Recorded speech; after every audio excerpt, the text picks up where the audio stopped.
Reconciliation statement टपिक्सको question गराउन गइरहेको छु र क्वेसन चाहिँ मैले क्लास 11 को ओल्ड इज गोल्डबाट 2066 को कोड लिएको छु जुन मैले वाइडमा पनि प्रेजेन्टेसन गरेको छु र यो हरेक क्वेसन गर्नुभन्दा अगाडि म तपाईहरुलाई एउटा इम्पोर्टेन्ट क्लु भन्न गइरहेको छु। त्यो इम्पोर्टेन्ट क्लु चाहिँ एकदम सुन्नु होला। अब कुरो के आयो भन्दाखेरि हरेक क्वेसनमा कि भने क्याशबुकको पैसा दिएको हुन्छ कि भने पासबुकको पैसा दिएको हुन्छ। यो क्याशबुक र पासबुकको पैसा बिना क्वेसन गर्न पोसिबल छैन। त्यसैले हामीले यहाँ क्वेसन पढ्दाखेरि पहिला फाइन्ड आउट गर्नु पर्यो क्याशबुकको ब्यालेन्स दिएछ कि पासबुकको ब्यालेन्स दिएछ र त्यो फाइन्ड आउट गरिसकेपछि मात्र हिसाब बन्न सक्ने भएको हुनाले म तपाईहरुलाई पहिला त्यो फाइन्ड आउट गर्ने टेक्निक सिकाउँछु, त्यही सँगसँगै म क्वेसन पनि गर्न सिकाउँछु। ल क्वेसन छ 2066 ओल्ड, म पनि पढ्न गइरहेको छु, कृपया कन्सिडर गरेर सुन्नु होला। ए नम्बरमा छ at the end of Poush the cashbook showed a balance 50,000। क्याशबुकको पैसा दिइसक्यो। त्यसैले तपाई अब यहाँ लेखिहाल्नु, यतापट्टि क्याशबुक यतापट्टि पासबुक। तर यो पैसालाई फर्म्याटमा राख्नु पर्ने भएको हुनाले यो एट द एन्ड अफ कसको पैसा दियो भने मैले क्याशबुकको, त्यसैले यसको पैसा दिएको हुनाले यसलाई तपाईहरु दिएको वा गिवन भनेर लेख्न सक्नुहुन्छ। तर यो 50,000 यहाँ लेख्ने काम चाहिँ नगर्नु होला, यो फर्म्याटमा लेख्ने हो 50,000 50,000। ल अब पढ्दै जाउँ। अब सेकेन्ड वान छ cheque issued but not presented for payment. Issue भने के भने थियो मैले माइनस भने कि भने क्याशबुकमा माइनस कि भने पासबुकमा माइनस। मैले इस्यु भन्ने बित्तिकै जहिले पनि क्याशबुकमा माइनस हुन्छ भनेको हुनाले इस्यु भन्ने बित्तिकै माइनस 30,000 क्याशबुकमा भयो। राम्रोसँग सुन्दै जानु है। अझै म एकचोटी पढ्दै छु। के भनेछ बी नम्बरमा cheque issued but not presented for payment. Issue भनेपछि कहाँ माइनस हुन्छ भने थिए क्याशबुकमा, त्यसैले एउटै मात्र एमाउन्ट छ 30,000, त्यसैले कहाँबाट माइनस हो क्याशबुकमा। अब यो 30,000 यहाँ लेख्छ कि सर यहाँ पनि जान्छ हुँदैन, एउटा भ्यालु कि भने क्याशबुकमा जान्छ कि भने पासबुकमा, दुवै ठाउँ जान नसक्ने भएको हुनाले पासबुकमा के भयो 0। अर्को छ cheque sent for collection but not credited by bank. कसमा नट लाग्यो भन्दाखेरि बैंकमा नट लागेको हुनाले बैंक भने पासबुक हो, पासबुकमा अलरेडी 0 भयो। अब त्यसपछि पासबुकमा 0 सर यो बिजार कहाँ जान्छ भन्दाखेरि क्याशबुकमा। अब कुरा आयो यो प्लस हुन्छ कि माइनस भन्दाखेरि मैले सेन्ड भनेको कलेक्सन भनेको प्लस भनेको थिएँ, त्यसले के भयो प्लस भयो। अझै राम्रोसँग भन्छु है। Cheque sent for collection but not credited by bank. कसमा नट लाग्यो भन्दाखेरि बैंकमा, बैंक भने पासबुक, त्यसैले पासबुकमा 0 भयो। अब यो 20,000 कहाँ जाला भन्दाखेरि क्याशबुकमा, सेन्ड भने के हो plus. Third one RS 10,000 was wrongly been credited in passbook by the bank. कसको क्रेडिटमा लेखिदियो रे पासबुकको क्रेडिटमा लेखिदियो। पासबुकको क्रेडिट भने के हो प्लस, त्यसैले प्लस 10,000 पासबुकमा, यहाँ क्याशबुकमा केही पनि भएन 0। फेरि भन्दैछु है। RS 10,000 has wrongly been credited in passbook by the bank. कहाँले के भनेको छ बैंकमा, बैंक भने पासबुक, पासबुकको क्रेडिट भने के हो प्लस, त्यसैले प्लस 10,000, यसमा यहाँ के भयो 0। Last one insurance premium RS 1,000 directly paid by bank. बैंकले हाम्रो इन्स्योरेन्सको किस्ता तिर्दियो भने बैंक भने के हो पासबुक। अब बैंकले हाम्रो इन्स्योरेन्सको किस्ता तिर्दिएपछि हाम्रो बैंकबाट पैसा घट्ने भएको हुनाले पासबुकमा के भयो माइनस, पासबुकमा 1,000 माइनस। अब 1,000 यहाँ लेखिसकेपछि त यहाँ त केही पनि आउनु भएन, त्यसैले यहाँ के भयो 0। यो यति बनाउन जान्नु हो भने तपाईले हिसाबको लगभग 90% सक्नुहुन्छ। र यसमा अब वान अफ द इम्पोर्टेन्ट कुरा भनेको तपाईले बिग र स्मल छुट्याउनु पर्यो।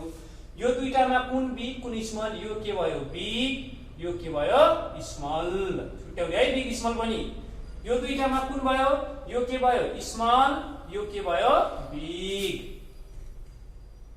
यो दुईटामा कुन बिग भयो, यो के भयो बिग, यो के भयो स्मल। यो दुईटामा के भयो, यो के भयो बिग, यो के भयो स्मल। पहिला कुन पोइन्ट कहाँ जान्छ त्यहाँ कन्सिडर गर्ने, मैले भनिरहेको छु है कुन पोइन्ट कहाँ जान्छ त्यहाँ कन्सिडर गर्ने, त्यसपछि बिग र स्मल छुट्याउँदै जाने। यो बिग र स्मल छुट्याइसकेपछि अब फर्म्याट बनाएर हिसाब गर्न तपाईहरुलाई केही गाह्रो हुँदैन। हेर्दा लाग्ला यो सरले यो बिग स्मल लेखा चाहिँ हत्तेलिया, तर यही बिग स्मल छुट्याउन आएन भने हिसाब फेरि बन्नेवाला छैन। त्यसैले यो बिग स्मलले नै तपाईको हिसाब डिटरमाइन गर्छ। अब भन्नु होला सर यो माइनस 30,000 0 मा कसरी यो 0, किन नेगेटिभ भन्दा जहिले पनि 0 ठुलो हुन्छ, त्यसैले माइनस 30,000 भन्दा 0 बिग भएको हो। यो सिम्पल कुरा हो। यो कुरालाई चाहिँ मैले एक्सप्लेनेसन त्यति गरिन। ल अब म त्यही अघिको उसलाई फर्म्याटमा प्रेजेन्टेसन गर्ने स्टाइल सिकाइरहेको छु र इक्जाममा पनि तपाईहरु यही गर्नु होला र मैले अहिले यहाँ तपाईहरुको बिग स्मल लेखेको कुरा यहाँ साइडमा लेखिदिएको छु बी को अर्थ बी को एस को अर्थ स्मल किन यो मैले तपाईलाई बुझाउनको लागि गरे हो इक्जाममा गर्नु चाहिँ त्यस्तो आवश्यक छैन इक्जाममा तपाईको लागि यो टाइम वेस्ट हो यदि इक्जाममा तपाईहरु यो बिना गर्न सक्नुहुन्न भने गर्नुस् यो साइडमा नबनाएर पनि गर्न सक्नुहुन्छ भने नबनाउनु होला पहिलो कुरा माथि लेखिदिने बैंक रिकन्सिलिएसन स्टेटमेन्ट मैले चाहिँ सर्टकटमा बीआरएस लेखिरहेको छु एकदम रजिस्टर गर्नु होला है मैले चाहिँ सर्टकटमा बीआरएस लेखिरहेको छु अघि नै मैले भनेको थिएँ कसको पैसा दिएको भनेको थिएँ क्याश बुकको जसको पैसा दिएको हुन्छ यहाँ फर्मेटमा लेख्ने balance as per cash book यदि पासबुकको दिदिए भए हामी के लेख्थ्यौं ब्यालेन्स एज पर पासबुक अघि नै भनेको थिएँ कति दिए मैले कति दिएछ भनेको थिएँ 50,000 यो सेन्टेन्समा लेखे पनि चाहिँ at the end of pouch the cash book छोड ब्यालेन्स 50,000 मैले चाहिँ अलिकति आफ्नो स्टाइलले सेन्टेन्स लेखे तपाईहरुलाई आउँदैन भने त्यही कपी एन्ड पेस्ट गर्दा पनि हुन्छ अब कुरा आयो सर एड लेखेर कति लाइन छोड्ने लेस लेखेर कति लाइन छोड्ने यहाँ सबैलाई कन्फ्युज हुन्छ म तपाईहरुलाई एक्जामको भ्यूले भन्दाखेरि एड लेखेर जहिले पनि 5 लाइन लेस लेखेर जहिले पनि 4 लाइन यहाँ कति लाइन भने मैले तपाईलाई 1 2 3 4 5 1 2 3 4 एक्जामको भ्यूले भन्दा चाहिँ एक्जाममा टाइम हुँदैन त्यसैले मैले सर्टकट लजिकहरु तपाईलाई भनिरहेको छु एकदम लजिकलहरु एक्जाममा हामीलाई लजिक चाहिने भएको हुनाले मैले पनि त्यो लजिकल तरिकाले तपाईलाई सिकाइरहेको छु अब कुरा आयो यो पहिलो प्वाइन्टलाई एडमा राख्ने कि लेसमा अब म तपाईलाई भन्छु है यहाँ मैले क्याश बुकको पैसा दिएको हुनाले के लेखेको छु दिएको यहाँ मैले के अनि अर्कोलाई के लेखेको छु केही पनि लेखेको छ हामीले कोलाई हेर्ने भन्दाखेरि दिएकोलाई नहेर्ने हामीले कोलाई हेर्ने नदिएकोलाई यसलाई हेर्नु पर्यो अब यो क्याश बुकलाई हेर्न पाइएन यहाँ क्याश बुक छ सर क्याश बुक हेर्छु भन्न पाएन यहाँ यो क्याश बुकलाई हेर्न पाएन यो क्याश बुकले उल्टालाई हेर्छ भने चाहिँ कोलाई हेर्नुपर्छ ल तपाईँ भन्नुहोस् त यो क्याश बुकलाई हेर्ने कि पासबुकलाई यो क्याश बुकले पासबुकलाई डिपोजिट अपोजिट अट्र्याक्सन वालालाई हेर्नु पर्यो क्याश बुकलाई अट्र्याक्सन गर्छ गर्दैन क्याश बुकले कोलाई अट्र्याक्सन गर्छ पासबुकलाई अब हेर्नुस् यो पासबुक बिग छ कि स्मल बिग छ त्यसैले बिग को अर्थ कसमा राख्नु पर्यो एडमा म भन्दा छु है अपोजिट अट्र्याक्सन लाइन यो क्याश बुक भयो भने हामीले क्याश बुकलाई हेर्ने कि पासबुकलाई यो पासबुक के छ बिग को अर्थ केमा राख्नु हो एडमा त्यसैले यो पहिलो सेन्टेन्स वाला 30,000 केमा जाने भयो एडमा सेन्टेन्स चाहिँ तपाईहरु चाहिँ कपी एन्ड पेस्ट गर्नु होला सेन्टेन्स छ cheque issue but not presented मैले फुल लेखिन तपाईहरु चाहिँ त्यही कपी सार्नु होला सर 30,000 किन फरक यो साइनले कन्सिडर नगर्नु 30,000 र 0 को फरक कति हुन्छ 30,000 दोस्रो पनि ल अब यसो दिमाग लगाउनुस् केमा जाला यो क्याश बुकले हेर्ने कि अपोजिटलाई मैले रुलै बनाएको छु यो क्याश बुक लेखेपछि अपोजिट मैले कोलाई हेर्नु पर्यो पासबुक के छ स्मल त्यसभए यो स्मल मैले केमा जानु पर्यो लेसमा कति हजार को फरक 20,000 त्यसैले यहाँ लेख्नु पर्यो 20,000 सेन्टेन्स चाहिँ कपी सार्ने 20,000 वाला सेन्टेन्स कुन हो 20,000 वाला सेन्टेन्स हो चेक सेन्ड फर कलेक्सन म चाहिँ फुल लेख्दिन तपाईहरु चाहिँ एक्जाममा फुल लेख्नु होला चेक सेन्ड फर कलेक्सन त्यस्तै अब फेरि तेस्रो पोइन्ट यो क्याश बुकलाई हेर्ने कि पासबुकलाई अपोजिटलाई हेर्ने भनेको छ त्यसले क्याश बुकले कोलाई हेर्ने भयो त्यसमा पनि पासबुकलाई त्यसपछि पासबुक के छ बिग भएपछि केमा जान्छ भनेको छु मैले एडमा त्यसपछि 10,000 वालाको सेन्टेन्स के छ हेर्नुस् 10,000 वालाको सेन्टेन्स छ अमाउन्ट has been wrongly छ त्यो कपी गर्नु होला है म चाहिँ लेख्दिन हामीले यहाँ क्लु तपाईहरुलाई सिकाउने भएको हुनाले क्लुहरु भनिराछौं त्यसै लास्ट को 10,000 पनि हेर्नु यो क्याश बुकले कोलाई हेर्नु भने छु मैले अपोजिटलाई है यो क्याश बुकले अपोजिटलाई हेर्नु पर्यो क्याश बुकको अपोजिट कुन हो पासबुक हिसाब बनाउँदाखेरि है त्यसपछि यो क्याश बुकले हेर्ने कि पासबुकलाई अपोजिटलाई हेर्ने भनेपछि यो के छ स्मल भए चाहिँ केमा जान्छ भनेको छु मैले लेसमा त्यसपछि यो लास्ट वालाको सेन्टेन्स के छ इन्स्योरेन्स प्रिमियम सेन्टेन्स चाहिँ मैले के भनिरहेको छु कपी एन्ड पेस्ट भ्यालु चाहिँ जहिले पनि फरक राख्ने 0 र 10,000 को डिफरेन्स कति 10,000 साइनलाई कन्सिडर गर्न भएन भनेपछि अब यतिसम्म भयो अब आयो यहाँ यो 30 र 10 जोड्यो भने कति हुन्छ 40 यो 50 र 40 जोड्यो भने कति हुन्छ 90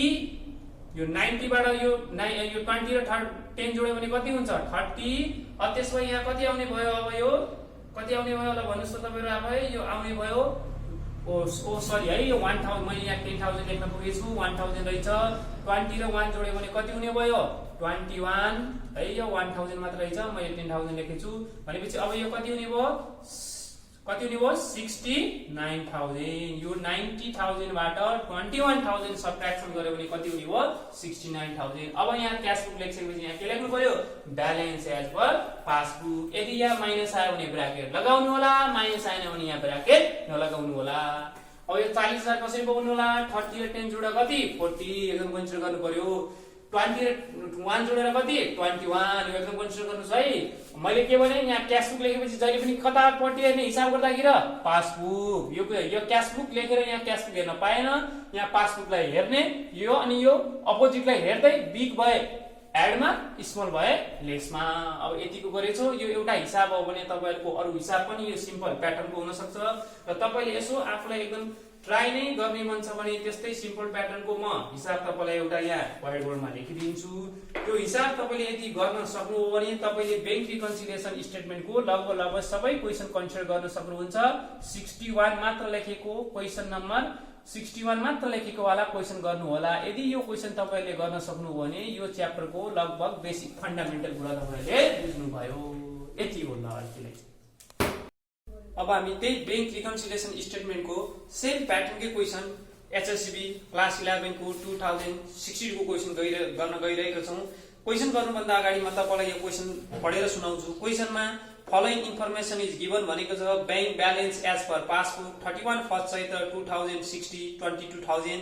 अर्कोमा चेक ड्रन भनेको छ। चेक ड्रन भन्नु र इस्यु भन्नु सेम हो, तपाईले त्यो एकदम कन्सिडर गर्नु होला। त्यस cheque drawn before 31 first Chaitra but not present for payment 6500।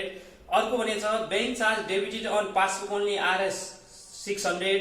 अर्को भनेको छ cheque deposit before 31 first Chaitra but not credited by bank 11000। Next one last भनेको a customer directly deposit bank 5500 भनेको छ। पहिलो कुरा त हामीले यो साइडमा के गर्नु पर्यो तपाईहरुले भन्दाखेरि यहाँ तपाईहरु क्याश बुक र पासबुक लेख्नु होला। यदि तपाईलाई गाह्रो लाग्छ भने गाह्रो लाग्दैन भने त्यो लेख्नु पर्दैन। देन आफ्टर हामी यो फर्मेट ड्रा गर्छौं। यो फर्मेटमा हामी यहाँ पहिलो हुन्छ यहाँ पर्टिकुलर्स। हामी यहाँ सेन्टेन्स भन्दा पनि हिसाबलाई कसरी लजिकल वेले गर्न सकिन्छ भन्ने कुरा सिक्छौं। तपाईहरु पनि त्यही कुरालाई एकदम फोकस गर्नु होला। त्यसपछि अमाउन्ट, त्यसपछि फेरि अमाउन्ट। अब मैले अघि नै तपाईलाई भनिसकेको थिए क्वेशन भनेको 2062 को एचएसबी क्लास 11 है कन्सिडर गर्नु होला। अब त्यसैमा अब हामीले मैले भने के भने क्याश बुक को ब्यालेन्स दिएको हुनुपर्छ कि भने पासबुक को। अब तपाईहरुले यसो कन्सिडर गरे यो क्वेशन हेर्नुस् त कसको ब्यालेन्स दिएको छ। ओब्भियसली यहाँ दिएको छ ब्यालेन्स एज पर भनेर के भनेको छ पासबुक। त्यसपछि यहाँ लेख्नुस् तपाईहरु पनि ब्यालेन्स एज पर पासबुक। यो वर्किङ नोटमा लेख्न पाइदैन, यो एकदम कन्सिडर गर्नु होला।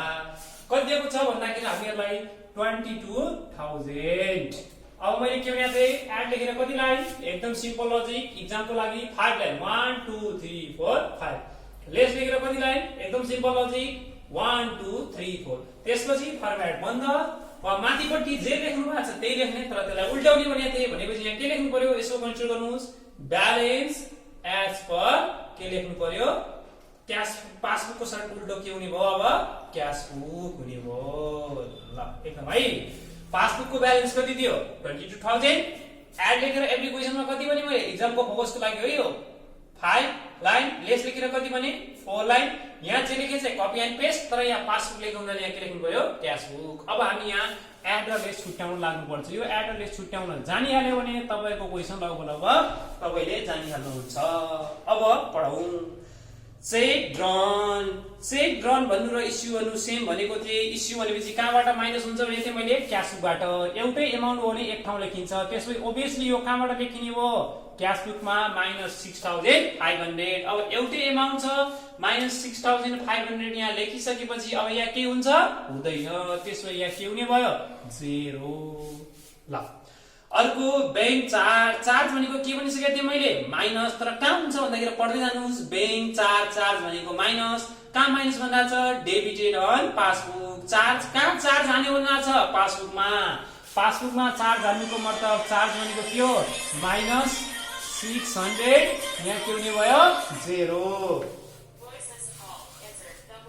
अब त्यस्तै अर्को छ चेक डिपोजिटेड डिपोजिट भने के हो प्लस तर कहाँ नोट लाग्यो बैंक बैंक भने के हो पासबुक पासबुकमा 0 अब एउटा त्यसमै प्लस हुने भयो क्यासबुकमा डिपोजिट भने के हो प्लस नेक्स्ट वान अब तपाईहरुले एकदम सिम्पल छ a customer directly deposited into bank deposit भने के हो प्लस कहाँ डिपोजिट भयो बैंक बैंक भने के हो पासबुक 5500 यहाँ के भयो 0 म अझै एकचोटी सम्झाउँछु तपाईलाई यो प्वाइन्ट पहिले हामीले कुन बुकको भ्यालु दिएछ पासबुक त्यसलाई फर्मेटमा लेख्नु कति छ 22,000 एकदम वेस्ट गर्नुस् है नेक्स्ट वान मैले तपाईहरुलाई के भने अब अर्को प्वाइन्ट के चाहिँ ड्रन गर्नु र इस्यु गर्नु के हो एउटै हो इस्यु भनेपछि कहाँबाट घटाउने भने त्यही मैले क्यासबाट -6500 तर त्यो चेक कहाँ पर्सेन्ट भएन बैंकमा त्यसै नट पर्सेन्ट भने अलवेज पासबुकमा के हुन्छ 0 अर्को छ बैंक चार्ज चार्ज भनेको के हो माइनस कहाँ चार्ज आने भने छ पासबुक ओन्ली त्यसैले पासबुकमा -600 एउटै अमाउन्ट छ यहाँमा त लेख्थ्यौ यहाँ के भयो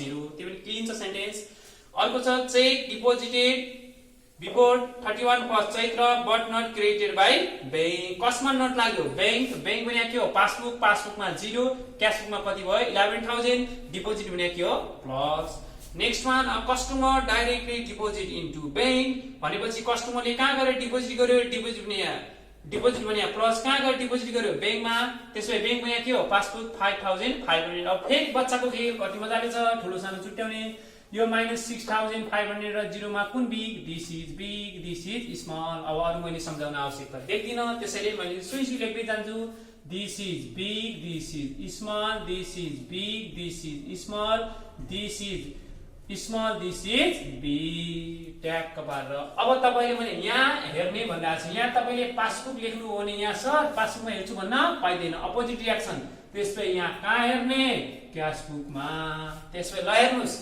यो क्यासबुक के छ स्मल स्मल को अर्थ के हो लेस मा 6500 वाला को सेन्टेन्स के हो चेक ड्रन वाला यो सेन्टेन्स लेखिदिनु होला हामीले सेन्टेन्स भन्दा पनि भ्यालु कुन भ्यालु एड र कुन भ्यालु लेसमा जान्छ भन्ने एकदम परिसर अब मैले यहाँ पासबुक भएपछि कहाँ मात्र हेर्ने भनिरहेको छु यहाँ क्यासबुकमा ल हेर्नुस् क्यासबुकमा हेर्ने क्यासबुक के छ बिग बिग भएपछि केमा जान्छ एडमा कति 600 भयो त्यस्तै अब यहाँ पासबुक भएपछि कहाँ हेर्ने भन्दा चाहिँ मैले क्यासबुकमा ल क्यासबुक के छ बिग बिग भएपछि केमा जान्छ एडमा कति 11000 सेन्टेन्स आफै लेख्नु होला है 600 को सेन्टेन्स के छ 11000 को सेन्टेन्स के छ यसो कन्सिडर गर्नु होला त्यसपछि अर्को फेरि यहाँ पासबुकले चाहिँ यहाँ के लेख्ने भने चाहिँ मैले क्यासबुकमा क्यासबुक के छ स्मल स्मल भएपछि कहाँमा लेख्ने लेसमा 5500 अब अहिले जस्तै 11 मा 600 यो जोड्यो भने 11600 यो जोड्यो भने 2 1 कति भयो 3 यो जोड्यो भने 2 1 कति भयो 3 यहाँ कति भयो 600 सर यो भ्यालु म दुईटा या सिंगल यहाँ लेख्छु हैन यहाँ जोडेर लेख्छु भने पनि हुन्छ जे गर्नुहुन्छ हैन त्यस्तो कारण लाग्छ भने यतै लेख्दा पनि हुन्छ यहाँ लेख्दा पनि हुन्छ मैले अहिलेको भिडियोमा उतै लेखिदिएको हुनाले अब म यसैमा लेखिदिन्छु 6000 कति थियो 500 यहाँ कति 5500 यो भ्यालु जहाँ यहाँ लेख्नु हुन्छ यहाँ लेख्नु हुन्छ है 65 कति भयो 11 यो कति भयो 12 अब यो 12000 भयो अब योबाट यो लेस गरेर तपाईको भ्यालु कति आउने भयो 21600 आउने भयो यदि नेगेटिभ आए यहाँ ब्र्याकेट हाल्ने नेगेटिभ नआए ब्र्याकेट नहाल्ने यति भए तपाईँ